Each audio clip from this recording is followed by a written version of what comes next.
Assalamu alaikum. Peace be with you. Today, our topic is domestic violence and Islam. In particular, we will look at how some Muslims misuse the interpretation of one Quranic verse and justify domestic violence relying on that verse.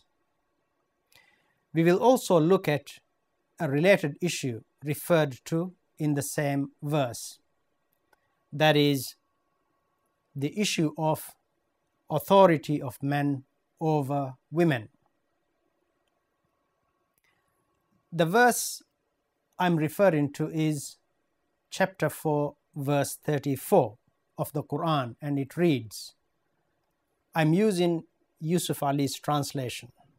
Men are the protectors and maintainers of women, because Allah has given the one more strength than the other, and because they support them from their means.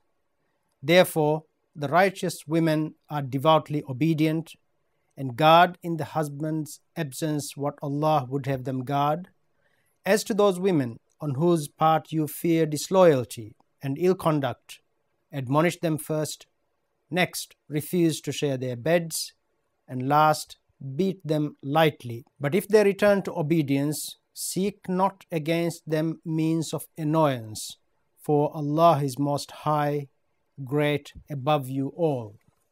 The verse actually reads in Arabic as follows: الرجال قوامون على النساء بما فضل الله بعضهم على بعض وبما أنفقوا من أموالهم فالصالحات قانتات حافظات للغيب بما حفظ الله واللاتي تخافون نشوزهن فعظوهن واهجروهن في المضاجع واضربوهن فإن طعنكم فلا تبغوا عليهن سبيلا إن الله كان عليا كبيرا. Our focus in this talk first is on the very last part of this verse. That is, as to those women on whose part you fear disloyalty and ill conduct, admonish them first, next refuse to share their beds, and last beat them lightly. We will look at the first part of this verse later on.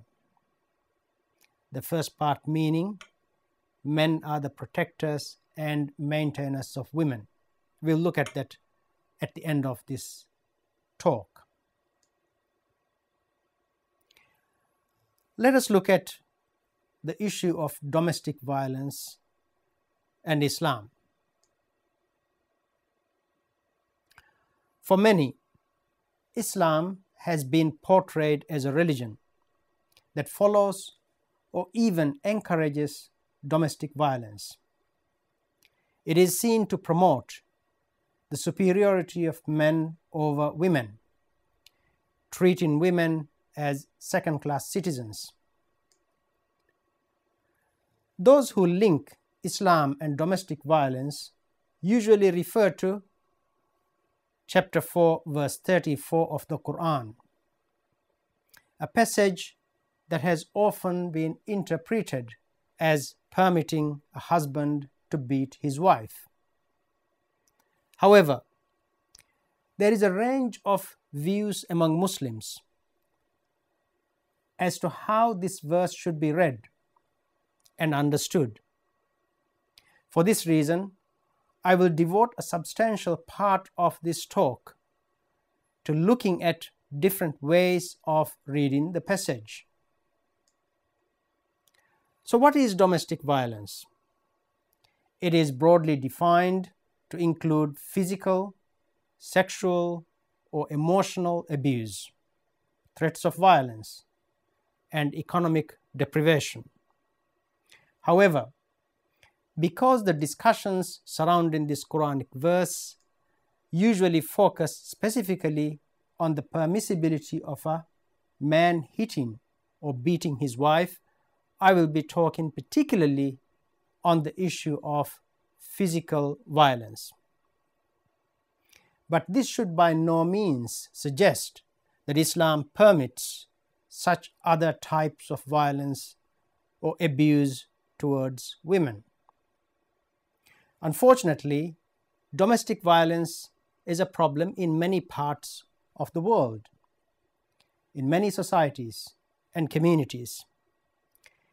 In Australia, for example, domestic violence occurs in all geographic areas of Australia and in most cultural and socio-economic groups.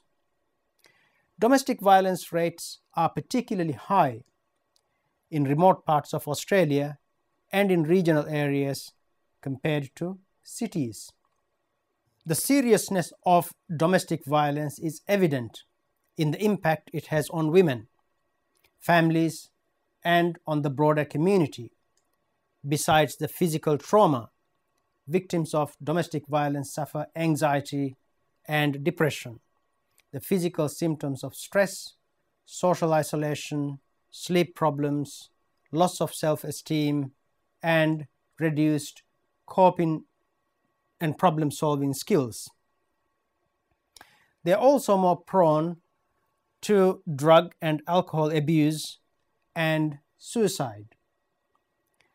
Furthermore, they are also at risk of continuing the violence with their own children and partners later in life. Domestic violence also has repercussions for communities, since it impacts not just the victims but also their families, friends, and co-workers. For example, the children of victims are also likely to experience emotional and behavioral problems, poor school performance, difficulty adjusting to new situations, stress, and relationship problems. Let us now look at the last part of chapter 4, verse 34. As to those women on whose part you fear disloyalty and ill conduct, admonish them first, next refuse to share their beds, and last beat them lightly. Within Muslim societies, the problem of domestic violence is usually attributed to this verse of the Qur'an, which appears to permit or even encourage beating one's wife. This verse is one of the more controversial passages of the Qur'an, and its meaning has been strongly debated throughout Islamic history. Even today, there are many different views among Muslims as to what this verse actually means and what its implications are for married men and women. This shows that Muslims do interpret the Qur'an differently. There is constant discussion among Muslims about how best to interpret the Qur'an, and therefore there is no one blanket Muslim attitude or view towards women or towards domestic violence. On the issue of interpretation, today there is a strong divide between those Muslims who follow an inflexible and literal approach to reading and interpreting the Qur'an, and those who read and interpret the Qur'an in the light of its social and historical contexts and rigorous traditional scholarship. Often those who give parts of the Qur'an such singular, rigid interpretation are ignoring the historical setting in which the Qur'an was revealed and the centuries of detailed legal rulings and debates that have taken place throughout Islamic history. So it's important to note that approaching this issue is not simply a matter of suddenly putting a modern interpretation on an old-fashioned text. Rulings derived from the Qur'an have been debated and interpreted for many, many years by scholars of their times.